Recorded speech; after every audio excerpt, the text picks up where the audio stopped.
Before we begin the story, let us know where you're watching from by leaving a comment below. If you enjoy this video, don't forget to like and subscribe. Have a wonderful day. Enjoy the story, everyone. Stop, don't touch her. Sofia Ramirez's firm voice echoed through the mansion's hallway. The young maid appeared at the bedroom door and froze for a second at the scene unfolding before her eyes.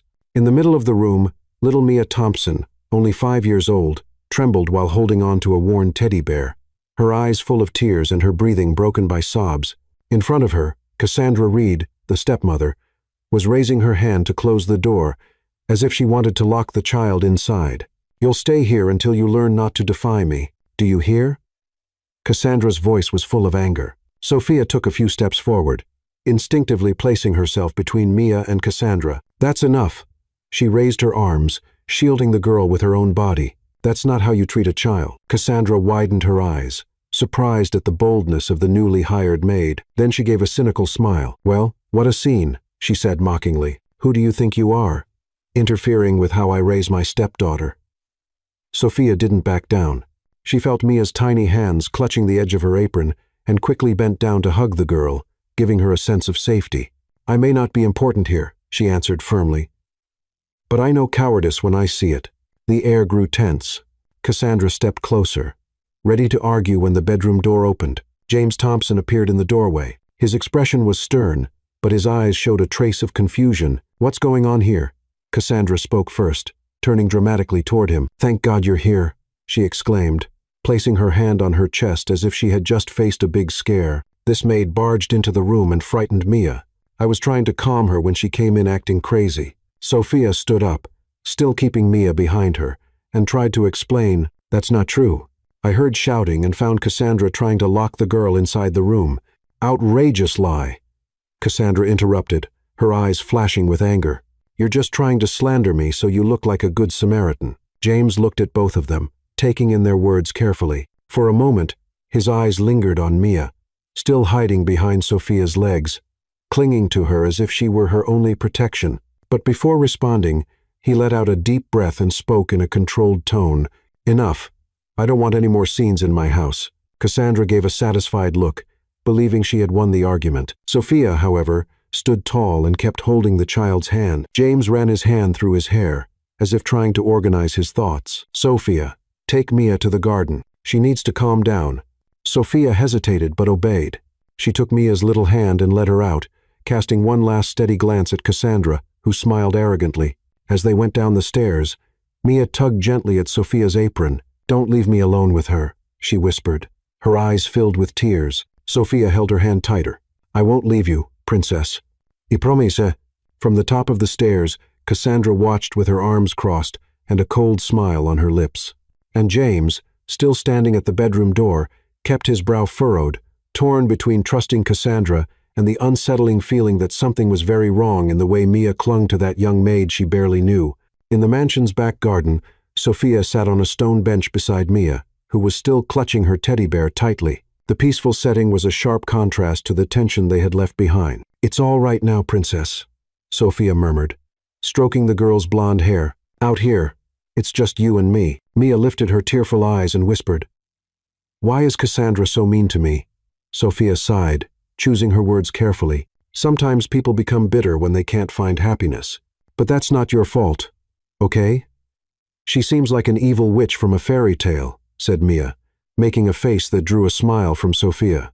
"An evil witch without a magic wand and with way too much Botox," Sofia whispered playfully, making Mia giggle softly. Suddenly, the sound of high heels on the stone floor announced Cassandra's approach. She appeared on the back porch, arms crossed with a look of pure disdain. "What a touching scene," she said, stepping down with a superior air. The little maid playing child psychologist. Sofia stood up slowly, keeping Mia behind her. "I'm just doing my job, Mrs. Reed. Your job is to clean the house, not fill the girl's head with nonsense." Cassandra stepped closer, and certainly not to speak badly of me to her. "I don't need to speak badly of you. Your actions speak for themselves."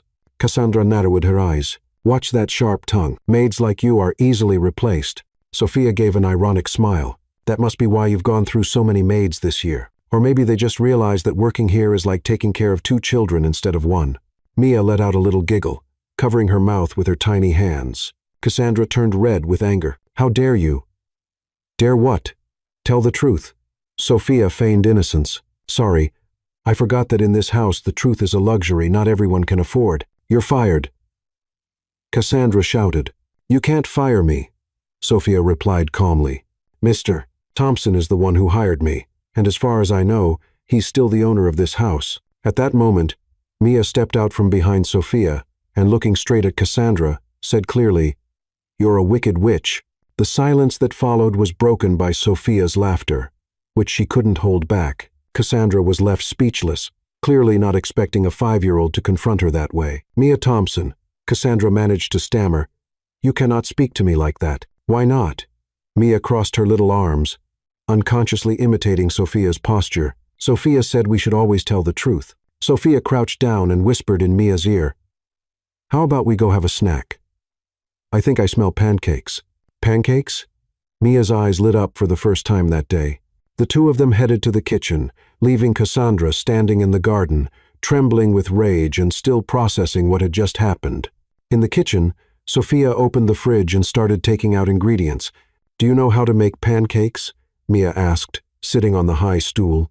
I make the best pancakes in Texas. Sophia tied on the apron, but I'll need your help to make them perfect. Really?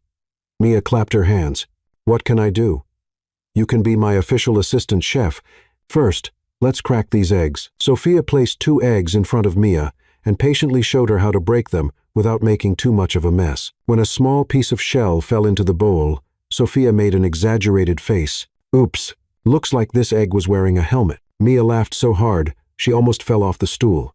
Sophia, you're funny, and you're the best assistant chef I've ever had. Now, let's make something special. Sophia took a spoon and began drawing shapes in the pancake batter as they cooked in the pan. The first came out like a crooked heart. The second looked more like a squashed star. How about a teddy bear? Sophia suggested, trying to shape the next pancake like Mia's favorite toy. That looks more like an elephant with a headache, Mia said, laughing. Hey, Sophia pretended to be offended. I'm an unappreciated artist. As they laughed and made stranger and stranger pancake shapes, Sophia noticed something magical happening. Mia's smile was genuine. Her eyes sparkled with joy, and she chattered excitedly about everything that came to her mind. Sophia, can you teach me how to draw? Mia asked, her face covered in batter up to her ears. Of course. How about we make a notebook just for us? A secret book of drawings and silly recipes. Secret, Mia whispered, thrilled. Secret? Sophia confirmed with a wink. No one else can see it. It will be our special treasure. Not even the Wicked Witch. Especially not the Wicked Witch, Sophia laughed. Witches only know about potions and ugly spells. They wouldn't understand our art. They spent the rest of the afternoon creating their special notebook. Sophia drew simple things that Mia could copy. Flowers, butterflies, little houses with triangle roofs. Mia, in turn, made her own versions, always more colorful and imaginative. Look, Sophia. Mia showed a drawing of 2 figures holding hands. That's us in the garden. Sophia felt her heart tighten with emotion. It's beautiful, Princess. You have so much talent. Can I draw you making funny pancakes? You can, and I'll draw you being the best assistant chef in the world. Outside the kitchen, hidden behind the door, Cassandra was watching with an increasingly dark expression. She saw Mia smile and laugh in a way she hadn't since her mother's death months earlier. The bond between the maid and the child was growing stronger by the minute, and it disturbed her deeply. Having fun, little one? Cassandra entered the kitchen with a forced smile. Mia immediately stopped laughing and shrank back onto the little stool. Sophia instinctively stepped between the two of them. We were just making a snack, Sophia said diplomatically. What a mess, Cassandra remarked, eyeing the animal-shaped pancakes scattered across the table. James doesn't like disorder in the kitchen. I was just about to finish cleaning up. Sophia began picking things up, but Mia tugged on her sleeve. Can Sophia have dinner with us today? Mia asked timidly. Of course not, Cassandra answered coldly. Maids eat in the kitchen. That's how things work here. Sophia saw the disappointment on Mia's face and felt a stab of anger. But she kept her composure. It's all right, Princess. I'll eat here and save a special pancake for you tomorrow. How about that? Mia nodded, but her eyes had lost some of their sparkle. When Cassandra left the kitchen, taking Mia with her, Sophia went on cleaning and thinking about what had happened that afternoon. The little girl had completely changed in her company, and she knew she had found something special in that child who so badly needed affection. From upstairs, Cassandra stood by the window, watching Sophia cross the garden toward the staff quarters. Her hands clenched into fists as a dark idea began to take shape in her mind. That maid was becoming a bigger problem than she had imagined, and problems needed to be eliminated. Sophia, on the other hand, climbed to her room with a lighter heart than she had felt in a long time. For the first time since arriving at the mansion, she truly felt she belonged there, not because of the work, but because of a 5-year-old girl who had called her a friend and made her feel needed in that house. The next morning, Sophia went down to the kitchen humming softly, still smiling from the afternoon before. The day seemed promising. After the bond she had formed with Mia, she prepared the family's breakfast and was setting the table when Cassandra appeared in the dining room, impeccably dressed, her expression unreadable to Sophia. "Good morning, Mrs. Reed." Sophia greeted politely, placing the cup of coffee in front of her. Cassandra murmured, never taking her eyes off Sophia as she served. "I hope you slept well in the staff quarters." "I slept wonderfully, thank you. The bed is very comfortable for someone without a guilty conscience." Cassandra narrowed her eyes, but was interrupted by James, who entered the room already in his flawless suit, checking messages on his phone. "Good morning," he said absent-mindedly, sitting down at the table. "Good morning, Daddy." Mia came running down the stairs, her hair still tousled from sleep, and threw herself into her father's lap. James smiled genuinely for the first time Sophia had ever seen, and she felt a strange pang in her chest watching the scene. "Good morning, Princess. Did you sleep well?" "I did, and I dreamed of pancakes that could fly." Mia laughed, looking over at Sophia, who winked conspiratorially at her. "Flying pancakes?" James raised an eyebrow, amused. "That must have been a very sweet dream." "Sophia said that happy pancakes learn how to fly," Mia explained seriously, making Sophia choke on her own laughter. "Sophia said that?" James looked at the maid with curiosity. "Well, Sophia began, but Cassandra cut her off. "Mia, dear, go have your breakfast in the kitchen. The adults need to talk." "But I want to stay with Daddy," Mia pouted. "Go on, Princess."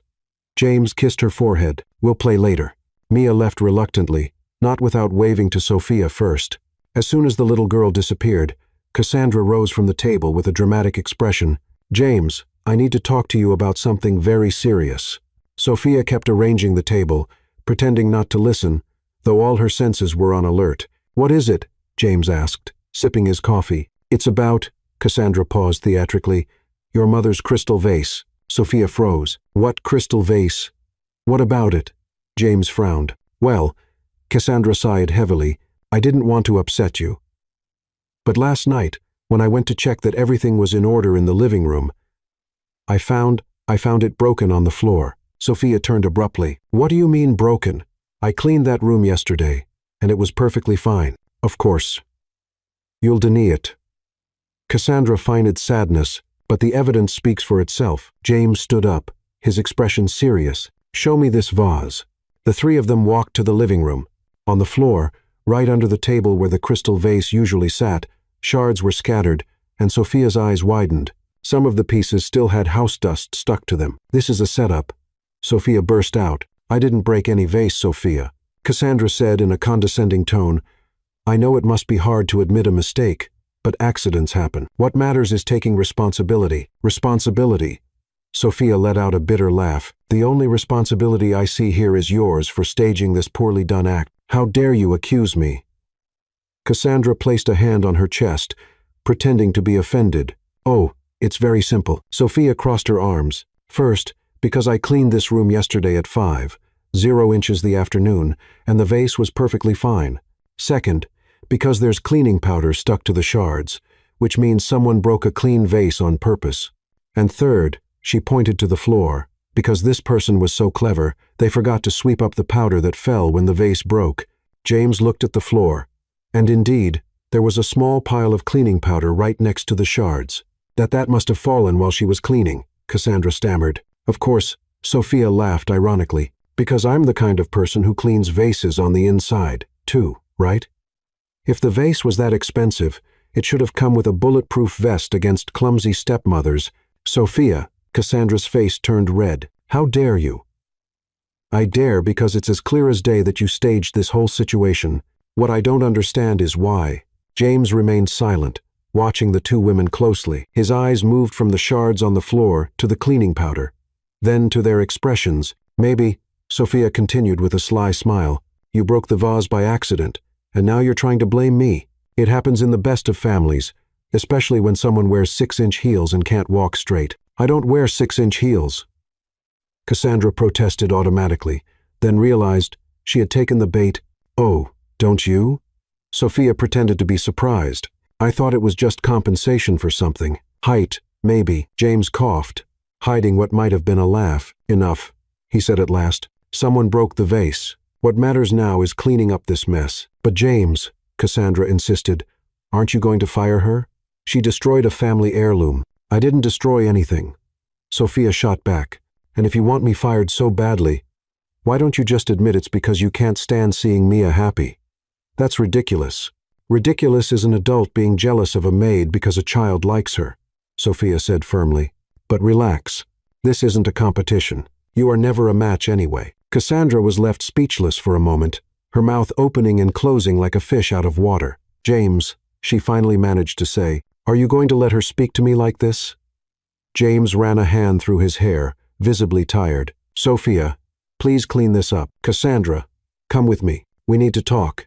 Sophia bent down to pick up the shards, but couldn't resist one last remark. "I hope the talk is about acting lessons because that performance really needs work." Cassandra stormed out of the room, followed by James, who gave Sophia an unreadable look before leaving. Left alone in the room, Sophia began gathering the crystal pieces, muttering under her breath, breaking a vase and blaming someone else. How original. Bet she learned that from a soap opera. Suddenly, she felt a presence behind her and turned. It was Mia, who had appeared silently. "Sophia, are you sad?" "No, princess. I'm just cleaning up the mess someone made." "Did the evil witch break the vase?" Mia asked innocently. Sophia smiled. "What do you think?" "I think she did," Mia whispered. "She always breaks things, even people's feelings." Sophia stopped picking up the shards and looked at the girl, impressed by the wisdom of a 5-year-old. "You know something, Mia.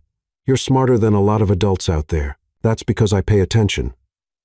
Mia sat on the floor beside her. "My mom said we should always pay attention to real people." Sophia felt her heart tighten. For the first time, she fully understood why she was fighting so hard to stay in that house.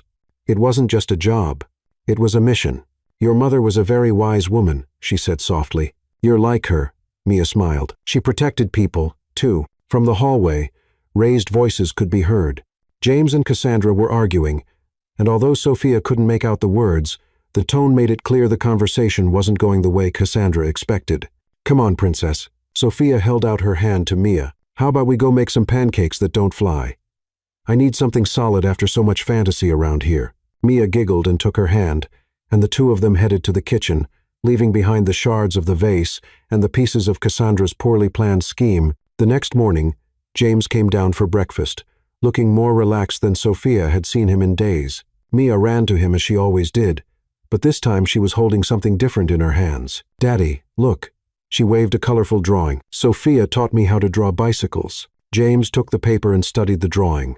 It was clearly the work of a 5-year-old, but there was something special about the way Mia had captured the joy of movement. "It's very pretty, princess. You have a talent for art." Sophia said, "I can learn to ride a real bike." Mia hopped with excitement. "Can I, Daddy, please?" Sophia, who was serving breakfast, tried to intervene discreetly. "Mia, your father must be busy today." "Actually," James interrupted, surprising everyone, "I was thinking about taking you to the park today. It's been a long time since we've done that." Mia's eyes lit up with excitement. "Really? Can we bring Sophia too?" "She promised to teach me." James hesitated for a moment, glancing at Sophia, who was clearly embarrassed by the situation. "Mr. Thompson, I can stay here." "No." Mia ran over and grabbed Sophia's hand. "You promised. And a promise is a promise." James watched the obvious bond between his daughter and the maid. After the vase incident the day before, he had been reflecting on many things. "All right," he finally said. "You can come, Sophia. Mia needs someone who knows about bicycles." Sophia tried to hide the smile that insisted on appearing. Of course, if it's necessary, it is necessary," Mia shouted, jumping with joy. "We're all going like a family." An awkward silence hung in the air for a few seconds. Sophia lowered her eyes, and James cleared his throat nervously. From the top of the stairs, Cassandra watched the scene with a dark expression. An hour later, the three of them were at the local park. James had brought Mia's pink bicycle in the trunk, still with the training wheels she had never used. Sophia carried a small backpack with water and some snacks, feeling strangely like part of that little family group. "Where do we start, teacher?" James asked with a half-smile. "First," Sophia replied, placing her hands on her hips in a dramatic pose, "we need to check if the bike has any loose parts that might fly off. You never know when a bicycle might decide to turn into a little airplane." Mia laughed heartily. "Things don't really fly, Sophia." "Oh no?" Sophia pretended to be completely surprised. "Then why does my hair fly when the wind blows?" "Because you don't tie it back, right?" Mia burst out laughing, running around the bicycle. James watched the exchange with fascination. It had been months since he had seen Mia so carefree and happy. "All right, little pilot." Sophia adjusted the helmet on Mia's head. "The first rule is, if you fall, I'll fall down too," very dramatically. "So you won't feel alone." "You would really do that?" Mia asked, her eyes wide. "Of course." "And I'll shout, 'Oh, my knee,' really loud so everyone will think I got hurt too." "Sophia, you're crazy." Mia laughed so hard she almost lost her balance. Sophia held the bike firmly, while Mia climbed on. "Now the second rule. Pedal slowly, like a turtle in a hurry." "Turtles don't hurry," James commented, stepping closer. "This one does." Sophia winked. "It's a special turtle that's in a rush to get home before the soap opera starts." Mia laughed again, and even James let out a genuine laugh. "Ready?" Sophia asked, beginning to push the bike gently. "Ready," Mia shouted, pedaling with determination. Sophia ran beside the bike, holding the seat and talking non-stop. "That's it. You're doing great. Look at you. You're already faster than a racing snail." "Faster than a snail," Mia laughed while pedaling. "Much faster. You're almost as fast as an athletic snail." James followed behind, watching how Sophia managed to make his daughter feel both brave and playful at the same time. There was something special in the way she treated Mia, never with condescension, but with all the affection in the world. After a few laps, Sophia gradually let go of the bike, running beside her without Mia realizing she was already pedaling on her own. "Sophia! Sophia!" Mia suddenly shouted. "I'm doing it." "You're flying, princess!" Sophia shouted back, running alongside with her arms outstretched as if she were flying too. That was when it happened. Overcome with joy, Mia cried out, "Look, Mommy, I did it." The silence that followed was filled with emotion. Sophia stopped running abruptly, her eyes filling with tears. Mia also stopped, realizing what she had just said. "I'm sorry," she whispered, getting off the bike. "I didn't mean to." Sophia knelt down in front of the little girl and hugged her tightly. "You don't have to apologize, princess. You gave me the most beautiful gift in the world." "Really?" Mia asked, her eyes shining. "Really. Thank you for letting me be your heart, Mommy. At least for today." James watched the scene from a distance, something stirring in his chest that he couldn't name. For the first time in months, he saw his daughter completely happy and safe in someone's arms. And for the first time since his wife's death, he felt there might be hope that his family could be happy again. A genuine smile spread across his face. The first in a long time. "Daddy." Mia ran toward him.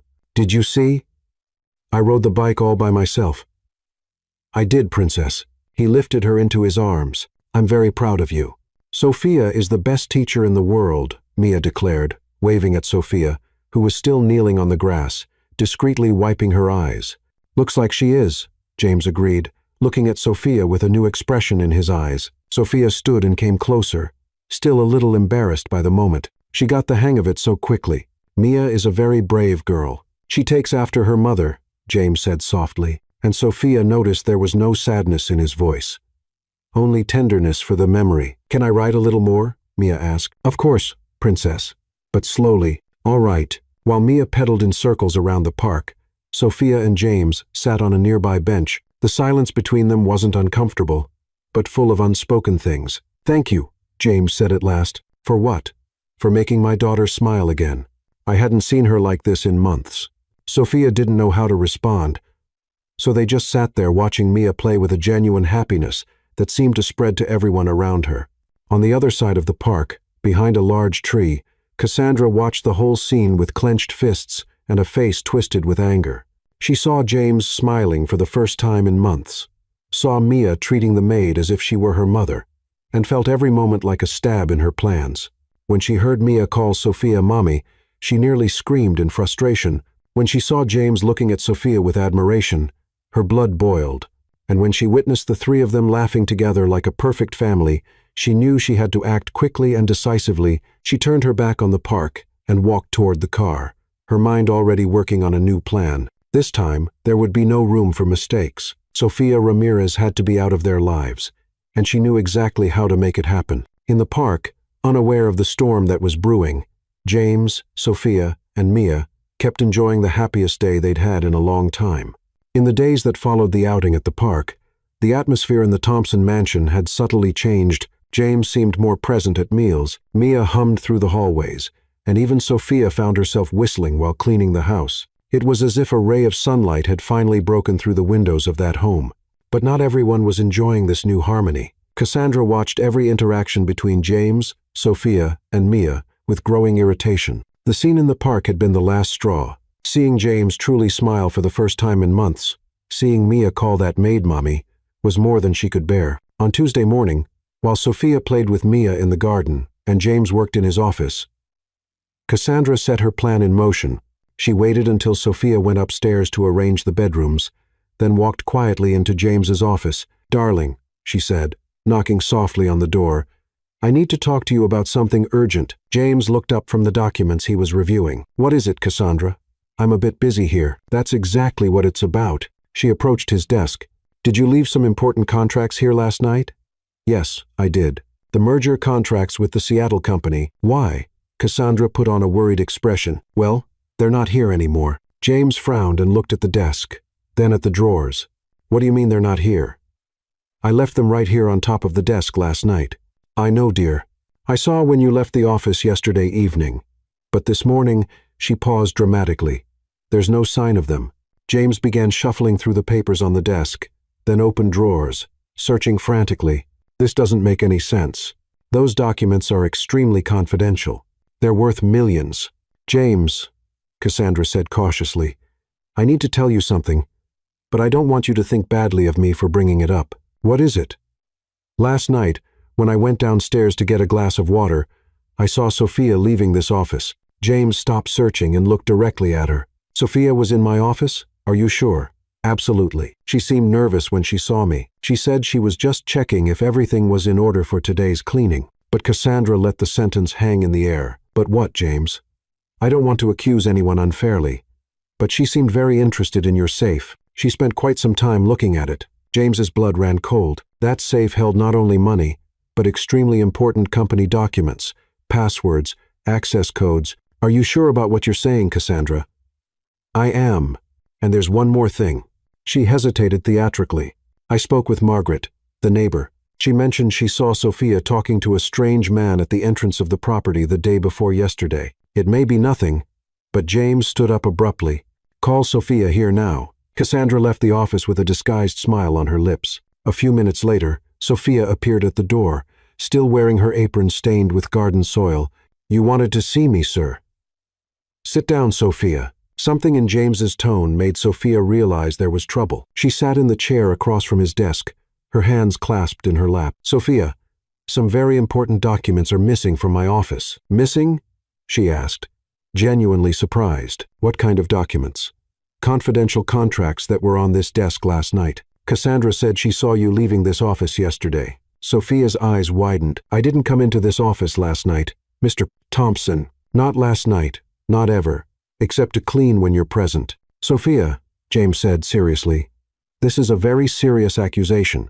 Those documents are extremely valuable. I understand how serious this is, but I swear on my mother's memory that I never touched any document."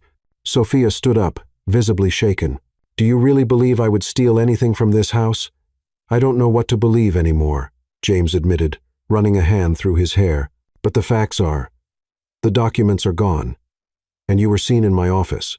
"By who?" "By Cassandra." Sophia couldn't hide the sarcastic tone. "What a surprise. The same person who accused me of breaking a vase she herself broke now claims to see me in places I've never been." "Sophia, if you took those documents, Mr. Thompson, Sophia interrupted, her voice trembling with emotion. I've only been working here for 2 weeks, but in these 2 weeks, I've given my heart and soul to taking care of your daughter and your home. If you truly believe I'm capable of stealing, then there's nothing more to say. She headed for the door, but James called her back. Sophia, wait. Wait for what? To hear more accusations based on the word of someone who clearly dislikes me. If you didn't take the documents, then where are they? I don't know, Mr. Thompson, but I'm certain it wasn't me who removed them. James studied Sophia's face. There was genuine hurt in her eyes, but also a wounded dignity that made him hesitate. Sophia, I need to consider all possibilities. Please understand my position. I understand perfectly, and you should understand mine. She took a deep breath. If you want to fire me, that's fine. But I won't stay here being accused of crimes I didn't commit. At that moment, the office door burst open, and Mia came running in, carrying paper and colored pencils. Daddy, Sophia, I made a new drawing for you. She stopped when she sensed the tension in the room. Why are you sad?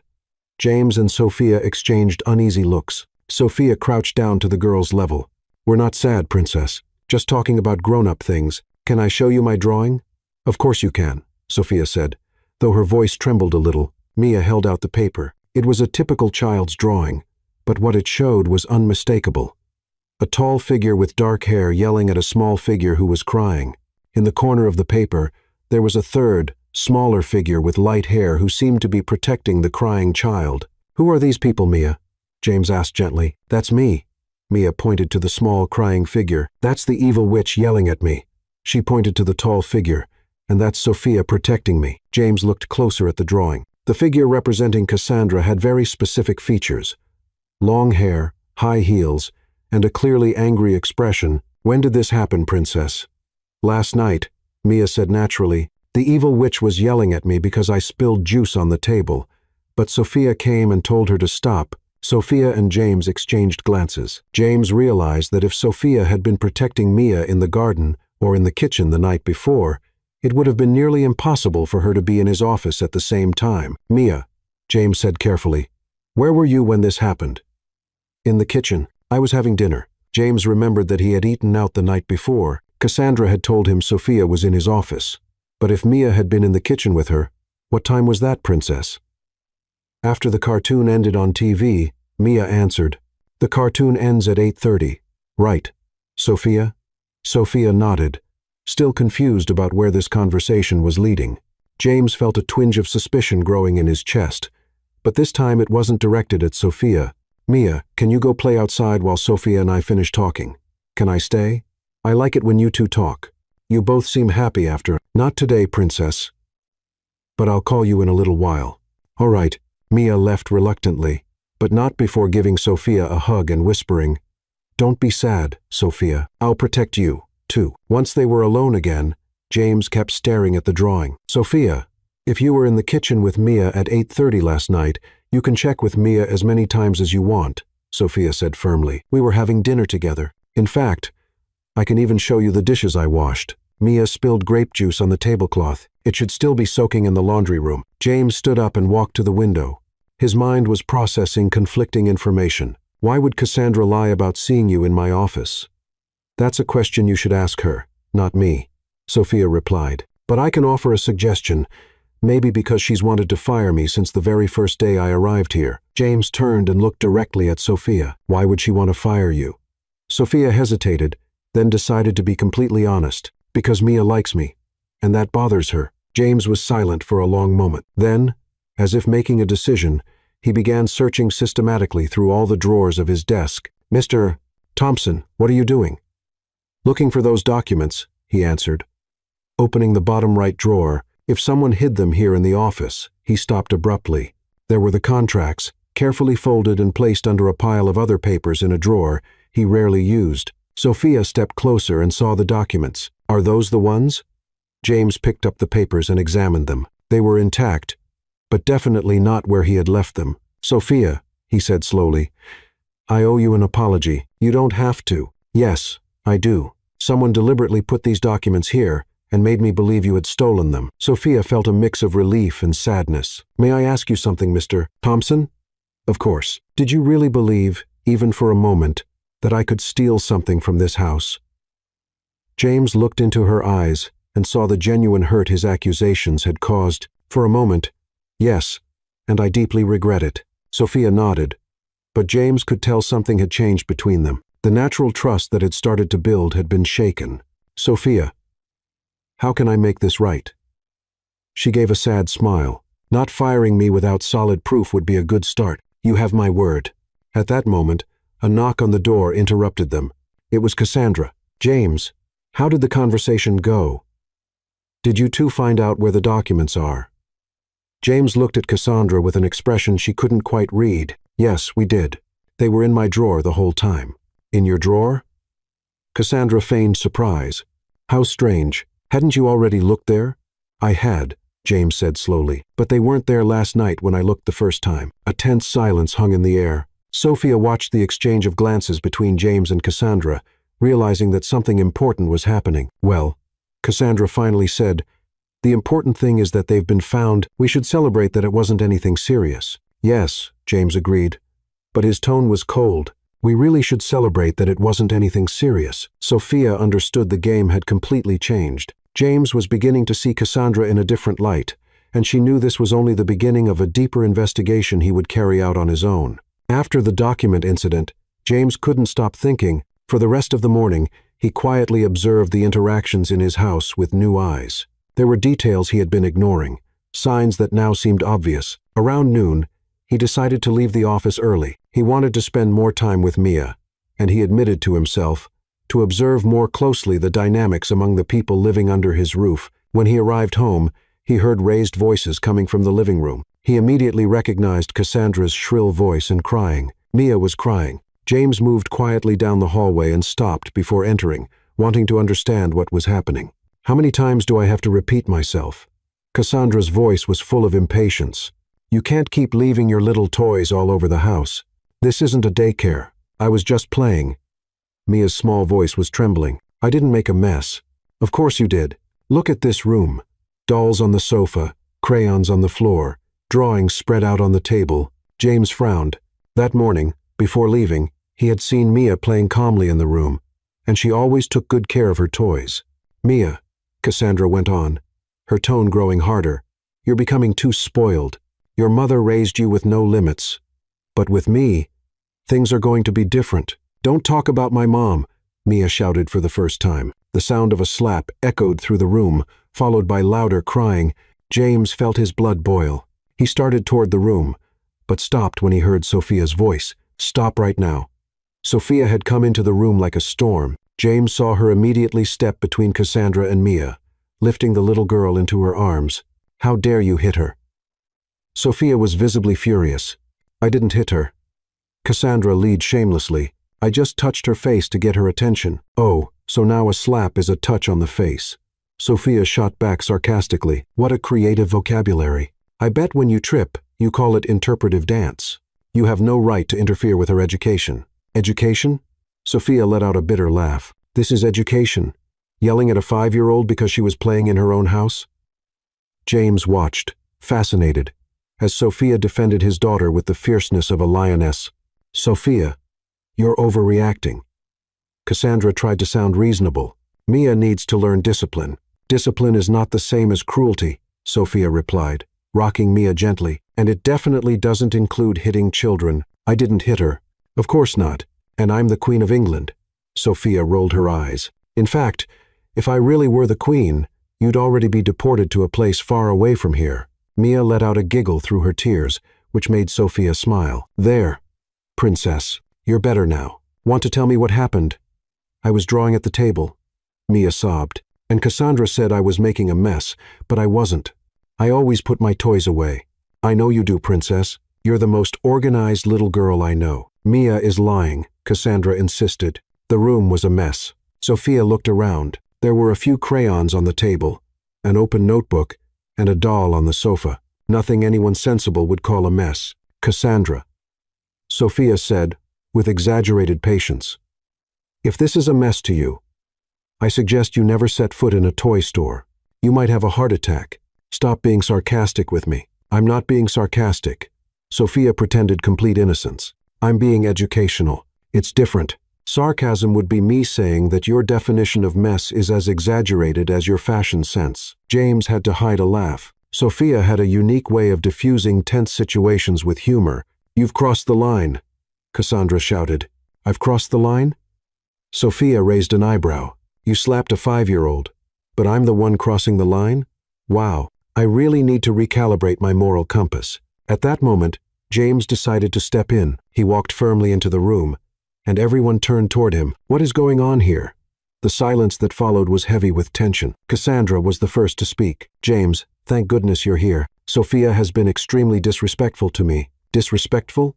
Sophia couldn't hold back. I was protecting Mia after she hit her. I know, James said automatically, but realized at once from Sophia's look that he had made a mistake. How do you know? Sophia asked calmly. Were you here? James hesitated. Technically, he had heard everything, but admitting it meant confessing he had been listening from the hall. Daddy, Mia whispered. Still in Sophia's arms, she hit my cheek and said bad things about Mommy. James looked at his daughter's face and saw a red mark on her left cheek. His world froze. Cassandra, he said in a low voice. Did you hit my daughter? James, it was nothing serious, just a necessary correction. You hit my daughter? James shouted, completely losing his composure. Sophia automatically stepped back, pulling Mia with her. Realizing the situation was escalating quickly, James, calm down. Cassandra tried to touch his arm, but he pulled away. Don't touch me and don't tell me to calm down when you hurt my daughter. I didn't hurt her. It was just a slap. James finished, he said. I heard it. I heard everything. Cassandra's face went pale. You were listening. I was. And I heard you yelling at her, speaking badly about her mother. And yes, hitting her. James moved closer to Sophia and Mia, holding out his arms to take his daughter. Princess, are you all right? Mia nodded, but didn't let go of Sophia's neck. Sophia protected me, Daddy, just like she always does. James looked at Sophia, who was clearly embarrassed by the situation. Sophia, he said softly, I owe you more than an apology. Mr. Thompson, James, he corrected her. Please call me James, and I need to ask your forgiveness for not believing you from the start. Sophia shook her head. You, James, don't need to explain yourself to me. I understand it's complicated when you don't witness things yourself. But I should have realized, I should have seen how happy Mia is with you and how tense she gets around. He glanced toward Cassandra. Certain other people. Mia lifted her head from Sophia's shoulder and looked at her father. Daddy, can Sophia stay with us forever? The innocent question created an awkward silence. Sophia blushed. James was speechless. And Cassandra looked visibly irritated. Mia, Sophia said gently, I work here. I'm already with you. No. Mia shook her head. I want you to live with us like a real family. James felt something stir in his chest. Looking at Sophia holding his daughter so tenderly, seeing how safe and loved Mia felt in her arms, he realized he wanted her to stay, too, not just as an employee, but he cut the thought off before it could finish. Mia, Sophia is already part of our family, he said carefully. Isn't that right, Sophia? Sophia looked into his eyes and saw something she couldn't quite interpret. There was gratitude there, but also something deeper. Yes, she answered softly. I won't abandon you. I promise. Do you really promise? Mia asked, holding out her pinky finger. Sophia hooked her pinky with the girl's. I promise. James watched the scene with a mix of emotions he couldn't name. Guilt for doubting Sophia. Admiration for how she protected his daughter. And something else. Something that made his heart beat faster when she smiled. Cassandra, who had stayed silent during the entire emotional exchange, finally exploded. This is ridiculous. She's a maid. She can't be part of the family. The three of them turned toward her, and James realized he had completely forgotten she was even there. Cassandra, he said coldly, I think we'd better talk in private. Fine, she answered, still furious. We have a lot to discuss. When Cassandra left the room, Sophia gently set Mia down. How about we go make a snack, Princess? I think someone here deserves some special pancakes after all this mess. Heart-shaped ones? Mia asked. Already more cheerful. Heart-shaped ones, Sophia confirmed, and the two headed for the kitchen. James stayed alone in the room for a moment, processing everything that had happened. For the first time since his wife's death, he felt his house could become a home again, and he knew exactly who was making that possible. After the tense talk with Cassandra in his office, James came downstairs to find Sophia and Mia in the kitchen. The aroma of pancakes filled the air, mixed with the sound of their laughter. He paused at the door for a moment, watching the scene. Sophia was wearing an apron, flour on her cheeks, trying to flip a pancake in the air. Mia clapped her hands from her stool, cheering that the pancake wouldn't fall on the floor. 3, 2, 1. Sophia tossed the pancake up. The pancake flipped, spun in the air, and landed right on Sophia's head. "Sophia!" Mia shouted, laughing so hard she almost fell off the stool. "Oops," Sophia said, taking the pancake off her head as if it were the most natural thing. "Looks like this one decided to be a hat instead of a snack." James couldn't hold back the laughter that burst out of him. Both turned toward him. "Daddy," Mia waved excitedly. "Sophia is trying to make acrobatic pancakes." "I can see that," James smiled. "And how are the pancakes performing?" "Pretty rebellious," Sophia said, shaking her hair to get rid of the bits of batter. "This one clearly didn't read the instruction manual on how to behave like a proper pancake." "Maybe it wants to be a circus artist," Mia suggested. "Ah, that's it." Sophia tapped her forehead theatrically. "A pancake with dreams. I should have noticed from the ingredients. It looked like it wanted to fly." James walked closer, still smiling. "Can I help with these rebellious pancakes?" "You can," Sophia replied. "But I should warn you, they have quite a questionable attitude today. I don't think they respect business hierarchy." "I'll try using my CEO authority," James said, picking up one of the ready pancakes. "Miss Pancake, you're fired for insubordination." Mia burst out laughing. "Daddy, you can't fire food." "Why not?" He pretended to be serious. "If I can hire employees, I can fire pancakes." "But if you fire all the pancakes," Sophia joined in, "who's going to work in our stomachs?" "That's true," James agreed solemnly. "We'd have an internal hunger strike." The three of them laughed together, and James realized he hadn't felt this light in months. "You know what?" he said impulsively. "How about we have dinner together tonight, the three of us?" Sophia stopped stirring the pancake batter. "Sir James, I don't think that would be appropriate." "Please." Mia jumped down from her stool. "Please, Sophia, it'll be so much more fun." "Mia's right," James insisted. "Besides, after everything that happened today, I think I deserve dinner in good company." Sophia hesitated, clearly torn between propriety and her own desire to accept. "Well," she finally said, "if it's an official request from the boss, it's an order." "A very polite order," James teased, "but still an order." "Then I can't disobey," Sophia smiled. "But I'll do the cooking." "No way. Tonight, you're our guest." "James, I can't let you cook. You barely know how to make coffee." "Hey," he protested. "I do know how to make coffee. And, well, okay, maybe just coffee. See?" Sophia laughed. "If I don't cook, we'll end up having coffee with sugar for dinner." "That would be a very liquid dinner," Mia commented wisely. 2 hours later, the three of them were seated at the dining room table.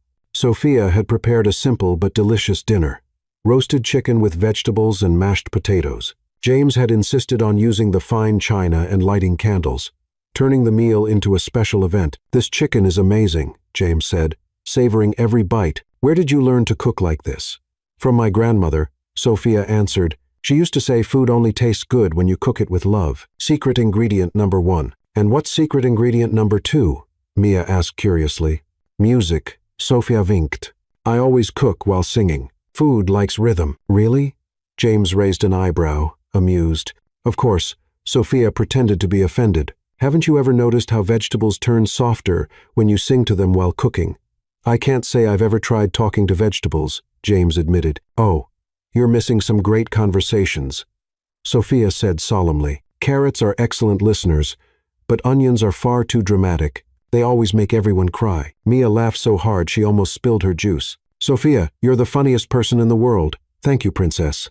I practiced a lot to reach this level of culinary comedy." James watched Sophia talking to his daughter, noticing how she managed to make even the simplest situations feel special. The house was full of life, laughter, and warmth. He hadn't felt this sense of a complete home in months. His eyes lingered on Sophia's face as she told a funny story about a cake she had tried to bake as a child that had turned into an edible brick. She gestured animatedly, her eyes sparkling with joy, and he realized he couldn't stop looking at her. Sophia, noticing his gaze, stopped mid-sentence. "What is it?" she asked, brushing her cheek. "Do I have sauce on my face?" "No," James said softly. "It's just thank you For what? For making our house a home again. The silence that followed was filled with emotion. Sophia lowered her eyes, clearly moved by his words. Mia watched the two adults with the natural curiosity of a child. "You're looking at each other just like the couples in the movies," she said innocently. Sophia blushed bright red, and James cleared his throat nervously. "Mia, finish your dinner," he said, trying to change the subject. "But it's true," Mia insisted. "They always look like that right before they kiss." "Mia!" Sophia and James shouted together, making the little girl burst into laughter. At that exact moment, Cassandra stormed into the dining room like a whirlwind. "What a touching scene," she said sarcastically, looking at the table set with candles and the fine china. "James, I didn't know we had started dining with the help." The mood changed instantly. Sophia stood up from her chair. "I'll clear the plates," she said diplomatically. "Sit down," James said firmly. "You're our guest tonight." Cassandra laughed with disdain. "A guest, James? She's a maid. What's next? Are we going to invite the gardener for tea? If he's as good company as Sophia, why not?" James replied. "At least he'd know the difference between rose petals and poisonous thorns," Sophia answered, sitting back down. Cassandra narrowed her eyes. "Excuse me? Nothing important." Sophia smiled innocently. "I was just thinking about gardening. It's amazing how some plants look beautiful on the outside, but are actually toxic." James hid a laugh behind his napkin. "Sophia," Cassandra said dangerously, "are you implying something? Me? Never." Sophia put her hand on her chest dramatically. "I'm just a humble maid who knows nothing about complex botanical metaphors." "James," Cassandra turned to him, "are you going to allow her to talk to me like this?"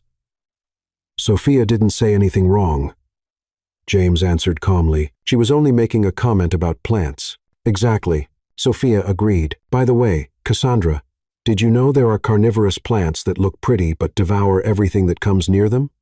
Fascinating, don't you think?" Mia giggled, fully understanding that Sophia was teasing Cassandra. "You," Cassandra began, her face turning red with anger. "Me? What?" Sophia feigned total confusion. "I'm being educational. Actually, maybe we should plant some of those carnivorous plants in the garden. They're excellent at eliminating unwanted pests." James couldn't hold back anymore and laughed openly. Cassandra grew even more furious. "This is outrageous, James. Either you put this woman in her place or what?" Sophia stood up, still smiling but with a sharper tone. "What will you do, Cassandra? Accuse me of breaking another vase, hide more documents, or maybe claim I'm an international spy disguised as a maid?" "Enough," Cassandra shouted. "I will not tolerate this anymore." "Perfect," Sophia said cheerfully, "because I also won't tolerate seeing you mistreat this wonderful child or disrespect this family." "This family?" Cassandra laughed bitterly. "You are not part of this family." Sophia looked at James, then at Mia, who had stood up and moved to her side. "You know, Cassandra," Sophia said calmly, "family isn't about blood or a marriage certificate. Family is about love, care, and protection. And by that definition, I feel much more a part of this family than you." The silence that followed was so heavy it could be cut with a knife. Cassandra was speechless. James watched Sophia with growing admiration, and Mia held Sophia's hand tightly. "Daddy," Mia finally said, "can Sophia always have dinner with us?" James looked at Sophia, then at his daughter, and finally at Cassandra. "Always," he answered. "Whenever she wants." The morning after the disastrous dinner, Sophia woke up earlier than usual. She hadn't slept well, replaying the events of the night before in her mind. The way James had defended her, how Mia had stood by her side, and most of all, the look James gave her when he said, "Always." She went down to the kitchen, still in her pajamas and robe, planning to prepare breakfast in peace before everyone else woke up. But as she passed James's office, she heard voices from inside. She found it strange, since it was only 6:30 inches the morning. She recognized Cassandra's voice, but there was another she couldn't identify. She cautiously approached the half-open door, not intending to spy, but worried that something might be wrong. "Margaret, you don't understand," Cassandra was saying on the phone. "The situation is getting out of my control." Sophia recognized the name. Margaret was the neighbor Cassandra had mentioned before. "No, it's not that simple," Cassandra continued. "James is starting to suspect me, and that maid is turning both him and the child against me." Sophia froze. She knew she should leave, but something in Cassandra's urgent tone made her stay. "You don't understand, Margaret. I can't lose James now. I've already invested 2 years in this relationship, and I'm just months away from getting what I want. There was a pause, and Sophia imagined Margaret was speaking on the other end of the line. Of course, it's about the money. Cassandra laughed bitterly. Do you think I'd put up with that spoiled child and that house full of memories of the dead wife for love? Please, Margaret, give me more credit. Sophia's eyes widened. She couldn't believe what she was hearing. The plan was simple. Marry him, wait about 5 years, ask for a divorce, and walk away with half the fortune. But now there's this Texan in the way. I'm Texan, not Mexican. Sophia murmured involuntarily, then quickly covered her mouth. Shocked that she had spoken, and James is getting closer and closer to her, Cassandra went on. If I don't do something soon, I'll lose everything. Sophia felt sick. All that acting, all that cruelty with Mia. It was all part of a plan to steal from James. I know I need to get rid of her, Margaret, and I have a few ideas about how to do it. If I can prove she's trying to seduce James to get his money, I can turn the tables. At that moment, Sophia heard footsteps on the stairs. Someone was coming down. She panicked, and without thinking, grabbed her phone and hit the record button, moving closer to the door. James is so naive, Cassandra was saying. He really believes I love him. If he knew I spend most of my time with him picturing numbers in my bank account, he'd be shocked. Sophia managed to record a few more seconds before hearing Mia's voice calling for her from upstairs. Sophia, where are you? Sophia quickly put the phone away and moved away from the door, hurrying toward the kitchen. Her heart was pounding so hard she was sure everyone in the house could hear it. I'm here, princess, she called back, trying to sound normal. Mia ran down the stairs in her unicorn pajamas. Good morning, Sophia. She jumped into the maid's arms. You woke up early today. Good morning, my love. Sophia hugged her, still processing what she had just heard. I thought I'd make special pancakes to start the day, right? Star-shaped ones? Star-shaped ones, Sophia confirmed. But her mind was far from pancakes. While preparing breakfast, Sophia couldn't stop thinking about the recording on her phone. She had solid evidence that Cassandra was using James, but how could she tell him without sounding like she was making things up for her own benefit? Sophia, Mia tugged at her blouse. Are you okay?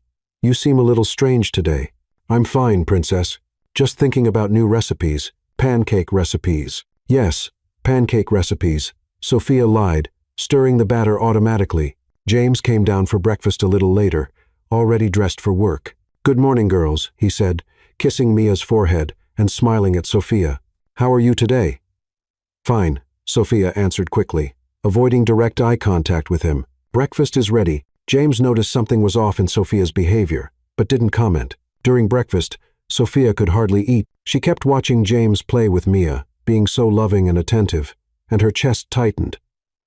Thinking of how devastated he would be when he found out the truth about Cassandra, Mia said suddenly, Sophia recorded something on her phone this morning. Sophia almost choked on her juice. Recorded?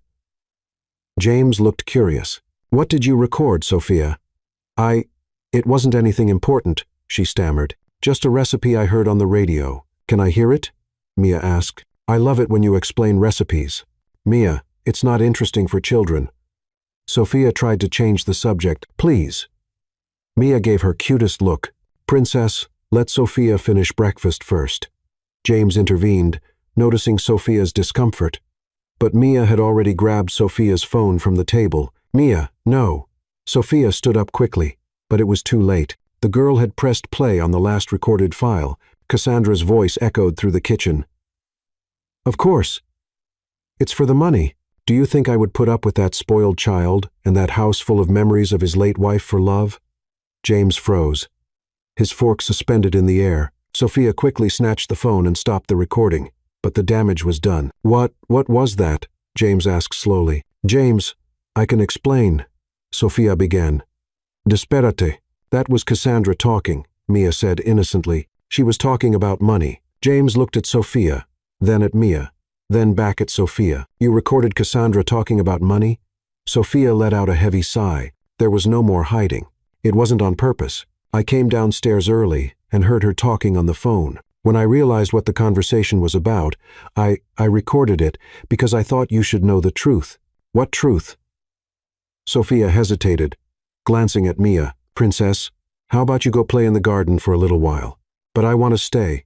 Mia, James said gently, do what Sophia is asking. I'll come play with you in a moment. Mia left reluctantly. When they were alone, Sophia looked straight into James's eyes. James, Cassandra admitted on the phone that she doesn't love you. She said she's with you for your money and that she plans to marry you and then ask for a divorce to keep half your fortune. James stayed silent for a long moment, processing the information. Are you sure about what you heard? I have the recording, Sophia said sadly. I can show you if you want, but James, you need to know that I hesitated a lot before telling you this. I was afraid you'd think I made it up to benefit myself somehow. James slowly stood up from his chair. Sophia, can I listen to the full recording? Sophia nodded and handed him her phone. James put it on speaker, and together they listened to the entire conversation Sophia had managed to record. When it ended, James looked pale. 2 years, he whispered. 2 years pretending to love me. James, I'm so sorry. No, he cut her off. You did me a favor, a huge favor. If it weren't for you, I would have made the biggest mistake of my life. At that moment, they heard high heels coming down the stairs. Cassandra walked into the kitchen, perfectly dressed and smiling. Good morning, darling. She leaned in to kiss James, but he pulled back. Cassandra, we need to talk. Now. Of course. Love. About what? James glanced at Sophia, who gave him an encouraging nod, then turned back to Cassandra. About Margaret. About money. And about the truth. Cassandra's smile disappeared instantly, and Sophia knew the mask was finally about to fall. The silence after James's words was so heavy, Sophia could hear her own heartbeat. Cassandra stood frozen in the middle of the kitchen, her artificial smile still plastered on, but her eyes had lost all their shine. Margaret, she repeated as if she didn't understand. What? Margaret? Your friend Margaret, James said calmly, though Sophia noticed his hands trembling slightly. The one you were talking to on the phone an hour ago. James, dear, I think you're confused. Cassandra tried to laugh, but the sound came out forced. I didn't talk to Margaret today. You didn't? He picked up Sophia's phone from the table. Then this must be my imagination. Cassandra looked at the device, and Sophia saw the exact moment she realized she'd been caught. Her face went pale, then flushed red with anger. You recorded me? She turned to Sophia, fury in her eyes. You snake, you spied on me. Hey, calm down. Sophia stood up instinctively, placing herself between Cassandra and the doorway where Mia might appear. I didn't spy on anyone. You were shouting in the office at 6, 0 inches the morning. Lucky the neighbors didn't hear, too. James, Cassandra ignored Sophia and spoke directly to her fiancé. You can't believe this. This intruder, she's obviously trying to break us apart. Why would she? James asked with a calmness Sophia admired. What would Sophia gain by breaking us apart? Oh, it's obvious. Cassandra gestured dramatically. She wants to take my place. She wants you and your money. Sophia couldn't hold back and burst out laughing. Really? That's your defense? Accusing me of exactly what you just admitted you're doing? I never admitted anything. Cassandra, Sophia said in a patient tone, you literally said on the phone that you're with James for the money. That's not a poetic interpretation. That's a direct quote. James, are you really going to believe her word over mine? James looked at Cassandra for a long moment before answering. Actually, Cassandra, it's not just her word. I've been noticing inconsistencies in your behavior for a while. What inconsistencies? James walked over to the kitchen drawer and pulled out a piece of paper. Sophia recognized it immediately. It was the drawing Mia had made, showing Cassandra yelling at her. This drawing. For example, Mia drew you yelling at her, but you swore you never raised your voice at my daughter. Cassandra glanced at the paper and forced a laugh. James, it's just a child's drawing. She has Down syndrome. You can't take that seriously. Sophia felt a wave of anger wash over her. Oh, so now you're going to use Mia's condition against her? Sophia crossed her arms. How convenient. When it suits you, she's a normal child who needs discipline. When it doesn't, she's a special child who doesn't know what she's saying. I didn't say that. Yes, you did. James stepped in, his voice growing harder. And that's another inconsistency. Sometimes you treat Mia as if she's just like any other child. And sometimes you use her condition as an excuse. At that moment, Mia appeared in the kitchen doorway, clearly drawn by the raised voices. Why are you yelling? Sophia immediately went to the little girl and picked her up, moving her away from the center of the argument. We're just talking, Princess. Nothing serious. But Cassandra looks angry. Mia said with the honesty only children have. Cassandra looked at the girl in Sophia's arms, and something in her expression changed. It was as if all her frustration had suddenly found a target. "You know what, Mia?" she said with poisonous sweetness. "Maybe this really is your fault. If you were a normal child, none of this would be happening." The silence that followed was absolute. Sophia felt Mia stiffen in her arms, and James turned so pale she feared he might faint. "How dare you?" James exploded, jumping to his feet. "How dare you speak to my daughter like that?" "James, I was just what?" he kept shouting. "Blaming a 5-year-old child for your own crimes." Sophia took advantage of the attention focused on the fight to leave the kitchen with Mia and take her to the living room, away from the confrontation. "Sophia," Mia whispered, "did I do something wrong?" "No, my love, you did nothing wrong. Never." Sophia hugged her tightly. "You're perfect just the way you are." From the kitchen, the raised voices still carried. "Cassandra, you just showed who you really are." James's voice was heavy with disappointment. "Blaming an innocent child for your own problems is the most cowardly thing I've ever witnessed." "James, please. You're overreacting." "Overreacting?" Sophia heard footsteps pacing in the kitchen. "Cassandra, you lied about loving my daughter. You lied about loving me. You set Sophia up to look guilty. And now you're blaming Mia for all of this. Which part of that am I overreacting to?" Sophia heard Cassandra begin to cry, but they were clearly fake tears. "James, please, we can talk about this. I can explain." "Explain what?" His voice was calmer now, but coldly controlled. "How you plan to use me for the next few years. How you were going to pretend to love my special daughter until you got half of my fortune." Sophia couldn't resist and moved closer to the kitchen door, still holding Mia, who seemed fascinated by the argument. "James, you don't understand the pressure I was under." Cassandra tried to sound vulnerable. "Margaret gave me terrible advice. She influenced me." "Oh, so now it's Margaret's fault." Sophia couldn't hold back and appeared in the doorway. "Yesterday it was my fault. Today it's Mia's fault. Now it's Margaret's fault. You really have an impressive talent for finding scapegoats." "Sophia, stay out of this." "I will not." Sophia adjusted Mia in her arms. "Especially when you attack a defenseless child. By the way, Cassandra, careful. Your makeup is melting before your mask falls off." And it was true. With all the tension and the fake tears, Cassandra's makeup was smudging, revealing a bitter and cruel expression she usually hid. "Well, James," Cassandra made one last attempt. 2 years together. Doesn't that mean anything to you?"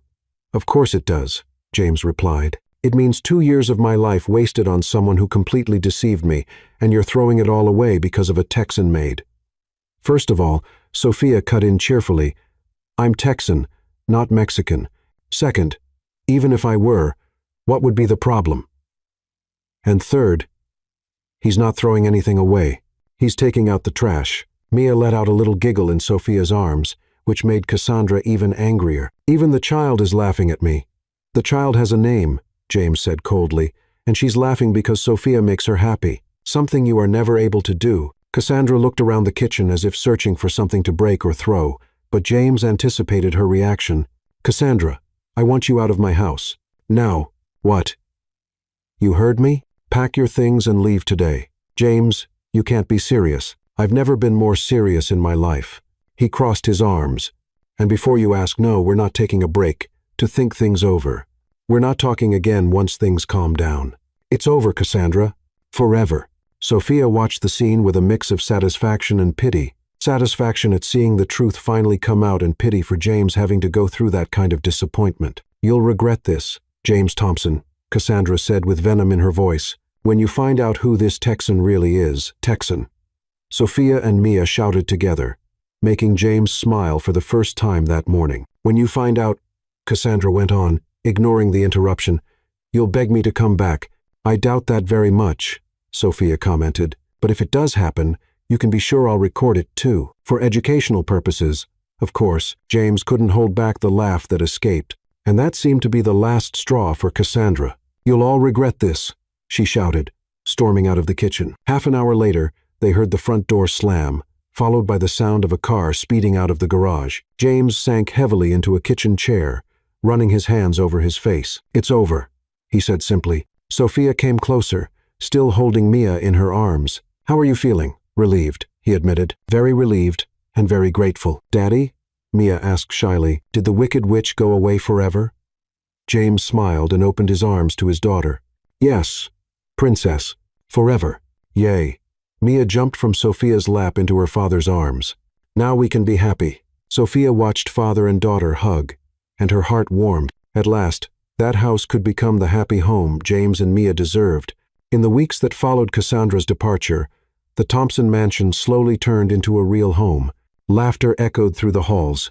The smell of pancakes filled the kitchen every morning, and for the first time in months, James found himself smiling for no reason. Sophia had moved into a larger room on the main floor at Mia's insistent request, who argued that the new mommy of the heart needed to be close to them. James not only agreed but insisted she decorate the room however she liked. Sophia. James appeared at her bedroom door one Friday afternoon. May I talk to you? Of course, she said, closing the book she was reading. Did something happen? James stepped inside and sat in the armchair by the window, looking nervous. Actually, I wanted well. I needed to talk to you about a few things. Sensing the seriousness in his tone, Sophia sat on the edge of the bed, giving him her full attention. I never really told you about Emily, my wife. James, you don't have to. Yes, I do, he interrupted gently. You deserve to know. Emily died 2 years ago. Cancer. It was very quick. One day, she was fine. 3 months later, she was gone. Sophia felt her chest tighten. I'm so sorry. The worst part is, I didn't know how to deal with the pain. I buried myself in work and practically abandoned Mia emotionally. She was left with nannies, then with Cassandra, and I hid from my own daughter because she reminded me too much of Emily. James stopped, his voice breaking. When you came and I saw how Mia blossomed with you, I realized how badly I had failed as a father. You gave her something I couldn't. Attention, affection, presence. James, please, let me finish. He gave a sad smile. I owe you much more than an apology. I owe you eternal gratitude for giving my daughter her happiness back. And me too. Sophia's eyes filled with tears. You don't owe me anything. Mia is a wonderful child. Anyone would fall in love with her, but not just anyone would stay. Not just anyone would stand up to Cassandra, protect Mia, and still manage to bring this house back to life. Before Sophia could answer, Mia burst into the room like a whirlwind. Sophia, Daddy, come see. She tugged them both by the hand. I made a surprise. They followed her to the living room, where Mia had set up a picnic on the floor with sheets, pillows, and a simple snack of cookies and juice. Mia, this is beautiful, Sophia exclaimed. It's a family picnic, Mia announced proudly, to celebrate that the wicked witch is gone and now it's just the three of us. James and Sophia looked at each other, smiling. What a wonderful idea, Princess, James said, sitting down on the floor. But why a picnic indoors? Because that way you two sit closer together, Mia answered with a child's innocence, literally pushing Sophia nearer to James. Mia. Sophia laughed, embarrassed. What? Mia pretended total innocence. The sheet is small, you have to sit close, or you'll fall off. James laughed out loud. Her logic is flawless. Very flawless, Sophia agreed, trying to ignore how her heart sped up when James sat beside her. During the picnic, Mia kept up a lively conversation about her drawings, her dolls, and the new tricks she had taught the little fish in the aquarium. But Sophia noticed the girl also took every chance to push one adult closer to the other. Sophia, can you grab the juice that's next to Daddy? Mia asked. Even though it was clearly closer to herself. Daddy, Sophia is cold. Can you share your pillow with her? She suggested, even though the air conditioner wasn't even on. Sophia, Daddy is sad. Can you give him a hug? She said, making James laugh. I'm not sad, Princess. Yes, you are. I can see it in your eyes, Mia insisted seriously. Mommy used to say that hugs heal sadness in the eyes. Sophia and James looked at each other again, both touched by the child's wisdom. Your mother was very wise, Sophia said softly. She also said that when Daddy found a new mommy for me, I would feel it in my heart. Mia looked straight at them. And I know. The silence that followed was full of emotion. Mia, James began. Sophia is my new mommy, Mia declared simply. From the heart, she's different from Mommy who is in heaven. But she's a mommy too. Sophia couldn't hold back the tears that started rolling down her face. Oh, sweetheart, it's true. Mia threw herself into Sophia's arms. You take care of me, play with me, protect me from the wicked witch, and make flying pancakes. If that's not what a mommy does, I don't know what is. James watched the scene with his heart overflowing with feelings he couldn't even name. "Mia's right," he said softly. "You're more of a mother to her than many people who have the official title." Sophia hugged Mia tightly, then raised her eyes to James. "Thank you for letting me be part of your family." Mia pulled back and looked at her seriously. "Can you call Daddy James, my love, like people do in the movies?" Mia. Sophia and James shouted at the same time, making the little girl burst out laughing. It was just a question. She defended herself between giggles. In the days that followed, Mia doubled down on her self-proclaimed mission as a matchmaker. She began to find ways to leave Sophia and James alone in romantic situations, made up excuses for them to hold hands, and made comments that left the two adults blushing. "Sophia, did you know Daddy said you're beautiful when he thinks I'm not listening?" She announced during breakfast on a Tuesday. "Mia." James almost choked on his coffee. "He did say it. And he also said you make the best chocolate truffles in the world," she went on cheerfully. "Because they really are the best, James." Sophia defended herself, avoiding his eyes. "And you, Sophia, you said Daddy has a nice smile when he's really happy." Mia turned to her. Well," Sophia stammered. "And that he looks even nicer when he plays with me in the garden," Mia added, satisfied that she had embarrassed them both. "Mia, you shouldn't repeat adults' conversations." Sophia tried to sound strict, but she was laughing. "Why not? You say nice things about each other. You should say them out loud, too." James looked at Sophia and smiled. "You know, she has a point." "She does." Sophia raised an eyebrow. "She does. You really do make the best truffles in the world, and the best pancakes. And you have the most beautiful smile I've ever seen." Sophia felt her face warm up. "James, and you," she said, gaining courage. "You're right about my smile. It only really looks nice when I'm with the two of you." Mia watched the scene with her eyes shining with satisfaction. "Are you going to kiss now?" she asked directly. "Mia!"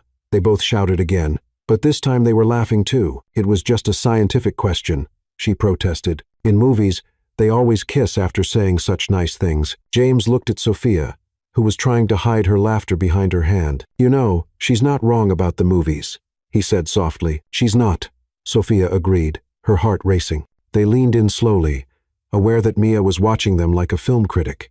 When their lips finally met, it was a gentle kiss, full of promises and feelings kept for too long. "Yay!" Mia shouted, clapping her hands.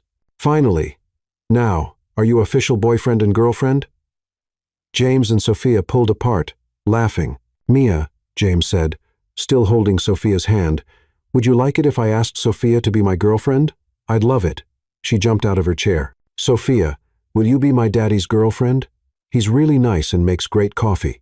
Sophia looked at James, then at Mia, and felt her heart was complete. "Yes, I will," she said simply. "Really?" James asked, needing to be sure. "Yes, I'll be your girlfriend. I'll be part of this crazy family.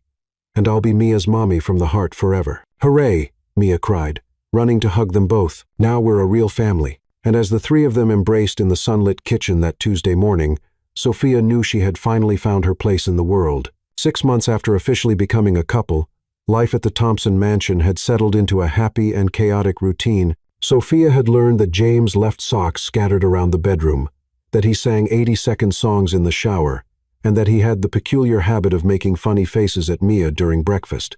James, in turn, discovered that Sophia talked to herself while cooking, that she was afraid of small spiders but faced big problems without hesitation, and that she could make Mia laugh even on the hardest days. On a particularly sunny Saturday afternoon, James invited Sophia and Mia for a special outing to the park, where they had shared their first happy day together as a family. "Why are you so nervous, Daddy?" Mia asked in the car, watching as James checked the rearview mirror for the 10th time. "You look just like when Sophia had to take her driving test." "Hey!" Sophia protested from the front seat. "I drive very well, thank you. I'm just cautious." "Mommy Sophia, yesterday you stopped at a green light because you thought it was too green to be real," Mia replied with the relentless logic. "Only children have. That was extra precaution." Sophia defended herself, making James laugh despite his nerves. At the park, James suggested a walk to the lake. Mia ran ahead as she always did, stopping to examine every flower, rock, or little bird she came across along the way. "James," Sophia said, noticing how nervous he still was, "is everything all right? You've been acting strange since yesterday." "Have I?" He tried to sound casual, but his hands were clearly sweaty. Yes, you have. You look like you hid a body, and you're afraid I'll find out, she teased. Well, not exactly a body, he muttered. What? Nothing? Nothing. Look, Mia found ducks. Indeed, Mia was crouched by the lake, chatting happily with a group of ducks as if they were old friends. Mommy Sophia, Daddy, she waved. The ducks want to know if you brought bread. We sure did, Princess, James called back, pulling a bag of crumbs from his backpack. While Mia had fun feeding the ducks and telling them stories, James took a deep breath and turned to Sophia. Sophia, can I ask you something? Of course, you can ask as many things as you want. Are you happy here with us? Sophia looked at him, surprised. Of course I'm happy. Why would you ask that? It's just that, well, James stammered, then took another deep breath. Sophia, these last few months have been the happiest of my life since Emily died. You turned our house into a home. You made Maya smile every single day, and you made me realize I could love again. Sophia felt her heart race. James, let me finish, please. He smiled nervously. I know I'm not the most romantic man in the world. I know I have flaws. I know I work too much sometimes and forget to put away my socks. You forget to put away your socks all the time, Sophia interrupted, smiling. All the time, he agreed, laughing. But I love you. I love how you take care of Mia. I love how you make flying pancakes. I love how you face awful people with humor and courage. And I would really love. He knelt down on the grass, pulling a small velvet box from his pocket. Sophia Ramirez, would you be my wife? Sophia covered her mouth with her hands, her eyes filling with tears. James! Yay! Yes! Mia's shout echoed through the park. Daddy just asked Mommy Sophia to marry him. The little girl ran toward them, scaring the ducks, who flew off in every direction. Sorry, she panted when she reached them. But I couldn't miss this part. It's the best part in the movies. Sophia was laughing and crying at the same time. James Thompson, she said, holding out her hand. I accept. I'll marry you. And I officially accept being Mia's mom forever. Hooray! Mia shouted so loudly that several people in the park turned to see what was happening. Now we can have a big party with cake and everything. James slipped the ring onto Sophia's finger and stood to kiss her. But Mia jumped between them for a group hug. Sorry to interrupt, she said without looking the least bit sorry.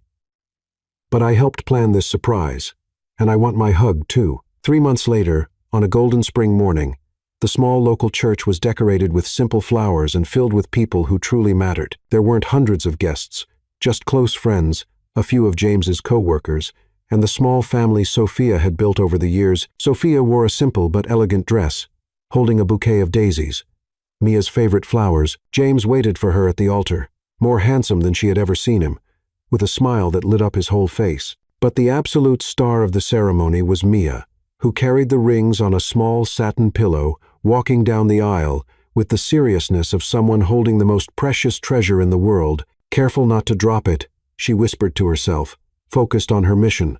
Careful not to drop it. When she reached the altar, she handed the rings to the pastor and then turned to the crowd. They're getting married now, she announced proudly. And then we'll have cake. Laughter echoed through the church, and Sophia felt her heart could burst with happiness. During the vows, James promised to love Sophia and Mia forever, to protect his family, and to try to remember to put his socks in the right place. Sophia promised to make heart-shaped pancakes for the rest of her life, to protect her new family with humor and courage, and to love unconditionally both the man and the little girl who had completely changed her life. When the pastor declared them husband and wife, Mia shouted, "Now you can kiss," before he even finished the sentence, causing another wave of laughter. At the simple garden reception that followed at the mansion, Mia went from table to table, telling everyone she met that she now had an official mom and that they were the happiest family in the world. During the wedding waltz, Sophia whispered in James's ear, "Thank you for letting me be part of your story. Thank you for making our story worth living," he answered, twirling her gently. "Daddy, Mommy." Mia appeared beside them, tugging on their clothes. "Can I dance too?" James picked her up, and the three of them danced together in the flowered garden, under the blue sky of a perfect afternoon. Later, when the guests had already gone and Mia was sleeping soundly in her room, Sophia and James sat on the porch, watching the stars. "You know," Sophia said, resting her head on his shoulder, When I first started working here, I never imagined I'd find a family. I never imagined that a stubborn Texan housekeeper would win both my heart and Mia's in just a few weeks." James laughed, kissing the top of her head. "Stubborn?" Sophia pretended to be offended. "I prefer the term persistently charming." "Persistently charming," he agreed, "and thank you for being exactly that." Sophia looked toward Mia's bedroom window, where a small nightlight cast soft shadows on the wall. "Do you think Emily would approve?" she asked gently. James was silent for a moment, then smiled. "I'm sure she would. Emily always wanted Mia to be loved and protected, and you do both better than anyone I could ever imagine." They stayed there, wrapped in each other's arms under the stars, knowing they had found something many people spend a lifetime searching for. A true home, built not with blood or duty, but with genuine love, shared laughter, and the certainty that they would always be there for one another.